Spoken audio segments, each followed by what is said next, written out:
When you fall too far behind in a subject, it tends to get boring. There's too many details. It's almost hypnotic. You begin to fall asleep.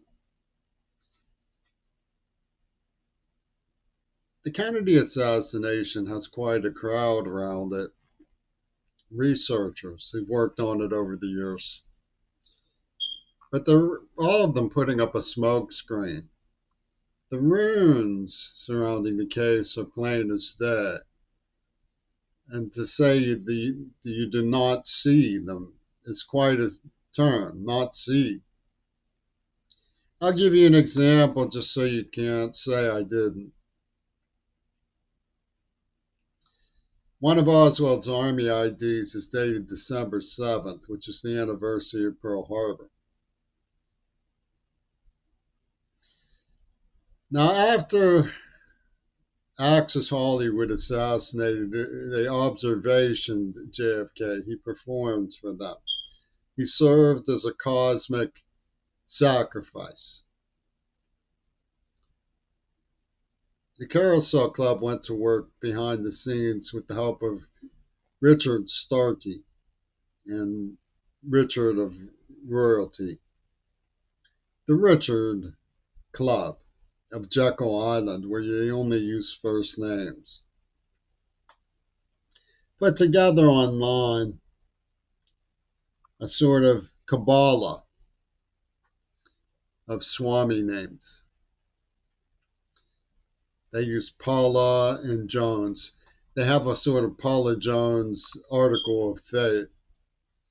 In theater lore, feminism, if you read the fine print on the playbill that they hand out when you go to see this off Broadway spin-off of Godspell in Pittsburgh Pubic Theater, in Cunt 2. You read, even though all people here are fictional, as a matter of doctrines, the feminists believe the Paula Jones Kabbalah girl, the hired starlet from the Neva Corporation. And to make it even weirder, her the real Paula Jones is a oafish Catholic worker who lets vagrants sleep on his couch, who never knew a single thing about me that legitimately. I mean, I met him once or twice. He hung out with Martin Sheen. I met Martin Sheen at his crib. And he's the Paul Jones Kabbalah of the theater piece from the off Broadway. So when you read the playbill for this Fox stepfamily, hired by Mitsui and Yoko Ono to surround the child who was born during the age of Secret Agent Man and the Man from Uncle. You read the fine print and it says it's all fictional, but the feminists swear by the Paula Jones Kabbalah anyway. You get the picture. It's a theater group. The whole thing was a fairy tale put on so that you would impinge your lynch sentiments. I mean, let's look, for example, at their claim that they meant well by the gays. Midori appeared on the cover of Texas Queer magazine when they were manipulating the nerve agent that they implanted. And so it meant nothing. Just go ahead, go implant the nerve agent. We'll put it in the playbill that although it's fiction that virginity proves rape, the feminist doctrine believes the Paula Jones Kabbalah of the Fox stepfamily in the playbill. Any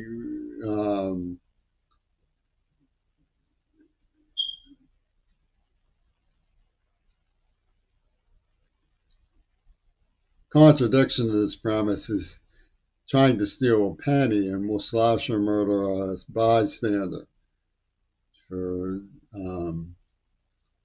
storing, hobnobbing with the natives, and so on. So this shrunken heads Paula Jones Kabala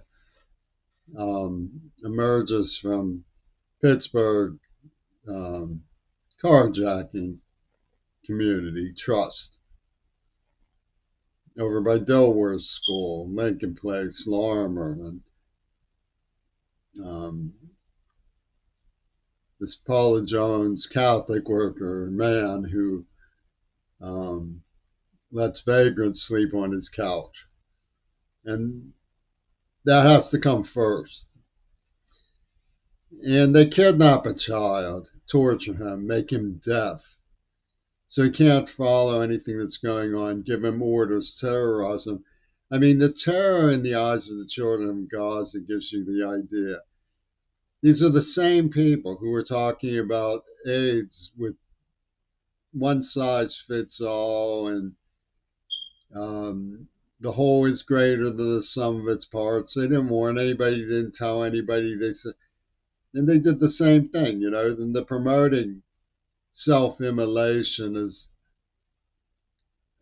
sacred martyrdom. They had this chap named Sean Straub at the Dakota when on Lennon pulled his Houdini, because Lennon was a mastermind of this off Broadway spin-off of Godspell called Two Virgins. So they have this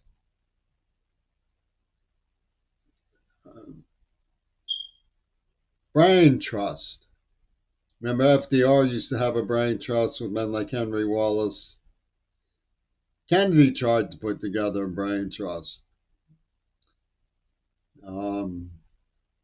Brain trust as Nabokov, Peter Ustinov, Duran Matt, Umberto Eco, Walker Percy, Daniel Borston, D.W. Griffith, Charlie Chaplin. It's a brain trust.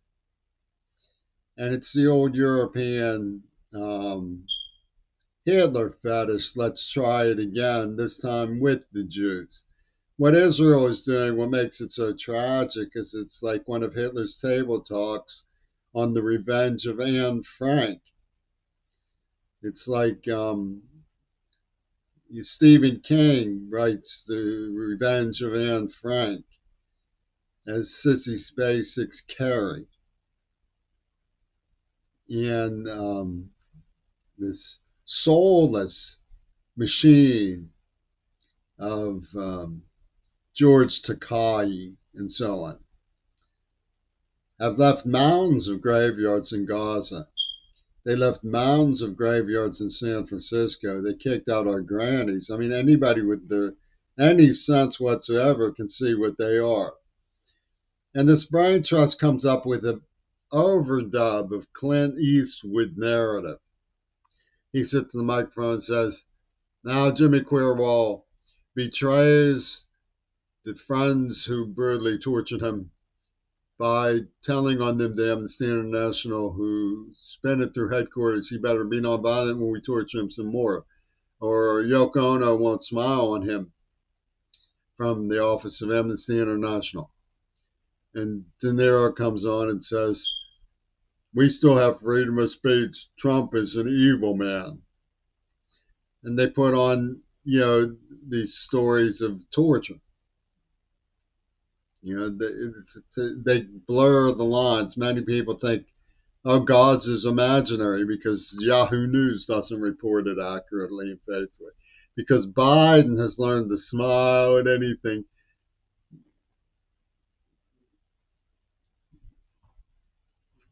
Evil, cruel, malicious, stinking, crummy. And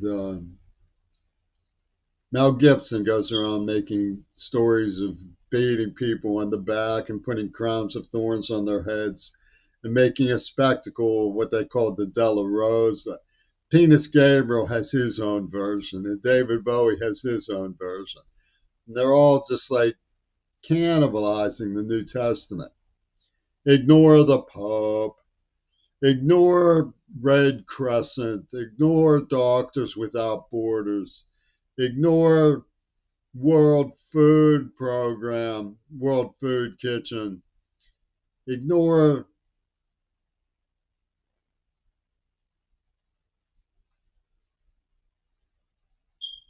UNICEF, UN, RWA. You ignore Save the Children, and listen to Brian Eno and Mick Jagger. Listen to them. They know what's what, and you keep away from the payola of Yoko Ono.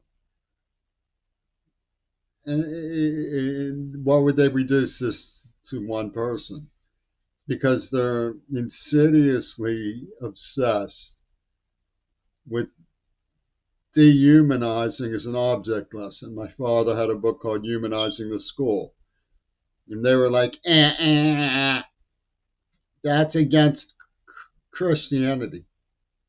They come out and they delineate the story from Dilworth's school, the stolen VW that ended up at the White House. And this comes from their brain trust. And a child who was bird lost, semi-conscious, dragged along in a kidnapping, gets the narrative impinged on it by the feminist liner notes in the playbill. For the Paula Jones Catholic worker, he lets vagrants sleep on his couch. And just because they're telling a story about me that they made up using my name and referring to it doesn't make it my story. Doesn't make it the truth about me. It's just establishing a narrative for their Paula Jones Kabala. It's a hanky pank system of manipulation and garble. Now, who is to blame for it? You have their Paula Jones is named Andrea, so you have Andrea Dworkin, which is D.W. Griffith and or Porkin, right? They have these, if you believe in Orkin, you're going to be with Dworkin, and you might get Porkin, but there's going to be some, you know what Orkin is, an exterminator, right?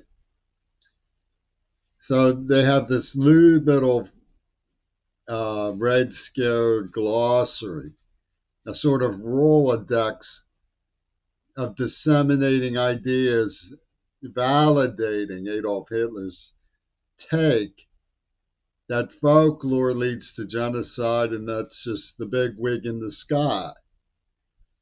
Instead of listening to common sense and common decency, feeding people first, taking care of the water supply first, making sure that food is safe first, protecting natural habitats for other species first, making school possible for the public first, keeping churches and places of worship preserved and respected first, having medical care and hospitals, not as a weapon of revenge because the open mic bullies were feeling dissed because a poet didn't credit them when he stole the word and or but.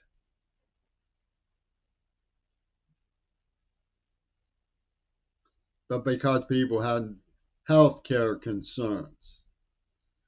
And not passing around this torch called existential threat. Here, you can hold the existential threat torch today. Oh, we have an existential threat.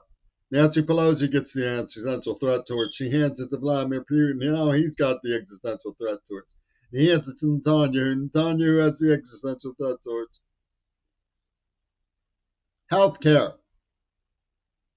So people can deal with the temporality of their mortality in harmony with trying to keep healthy and staying well. And you don't forcibly induct bad or traumatized stepchildren into licentious pedophile performances to prove the Zionism of an Attica State prison psychiatrist named Bernard Wattenmaker, unless, of course, you prefer to not see what happened. If you prefer to not see what happened, you get tuned in to Clint Eastwood's Hot Wire, and he'll tell you how it really goes.